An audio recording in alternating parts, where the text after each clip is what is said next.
నమస్తే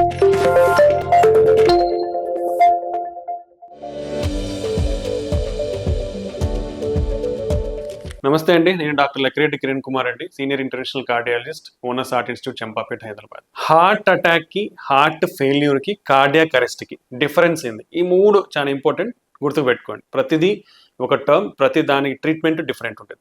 heart attack అంటే మన గుండె ఉపరితలం పైన రక్తనాళాలు ఉంటాయి. ఆ రక్తనాళాలలో బ్లాక్ ఏర్పడితే వచ్చేదాన్ని హార్ట్ అటాక్ అంటాం.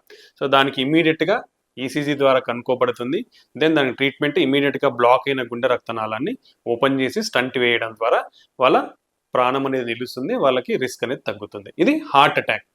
హార్ట్ ఫెయిల్యూర్ అంటే మన యొక్క గుండె కండరం అనమాట. ఈ గుండె కండరం అనేది వీక్ అవ్వడం అంటే పంపింగ్ ఫెయిల్యూర్ అంటాం. ఈ పంప్ అనేది నార్మల్గా గుండె ఇలా ముడుచుకొని తెరుచుకుంటూ ఉంటుంది. అలా కాకుండా గుండె ఫెయిల్ అయినప్పుడు ఏముందంటే ఈ మూమెంట్ అనేది సరిగా ఉండదు అనమాట.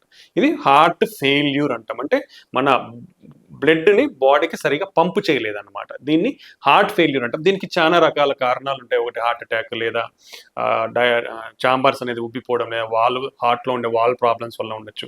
హార్ట్ మజిలే డైరెక్ట్గా వీక్ అవ్వచ్చు, లేదా కొన్ని టాక్సిన్స్, ఆల్కహాల్, థైరాయిడ్, ఇలా చాలా రకాల కారణాలు ఉంటాయి వీక్ అవ్వడానికి.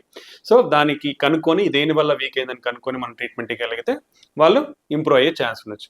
మూడవది కార్డియాక్ అరెస్ట్ అంటాం. అంటే కార్డియాక్ అరెస్ట్ అంటే సడన్ గా గుండె ఆగిపోవడం. అంటే గుండె ఇలా కొట్టుకునేది సడన్ గా ఆగిపోతుంది, అంటే పని చేయదన్నమాట.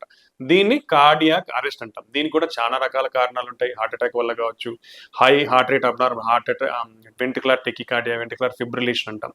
ఇలా చాలా రకాల కారణాలు ఉంటాయి గుండె సడన్ గా ఆగిపోవడానికి. సో దానికి మనం ఆల్రెడీ డిస్కస్ చేసుకున్నాం. ఇలా సడన్ గా గుండె ఆగిపోయినప్పుడు మనం basic life support, chest compression, CPR చేయడం వల్ల మనం వాళ్ళకి కొంచెం టైం అనేది సేవ్ చేయగలిగిన వాళ్ళం అవుతాం అనమాట. ఇది హార్ట్ అటాక్కి, హార్ట్ ఫెయిల్యూర్కి, కార్డియాక్ అరెస్ట్కి ఉన్న తేడాలు.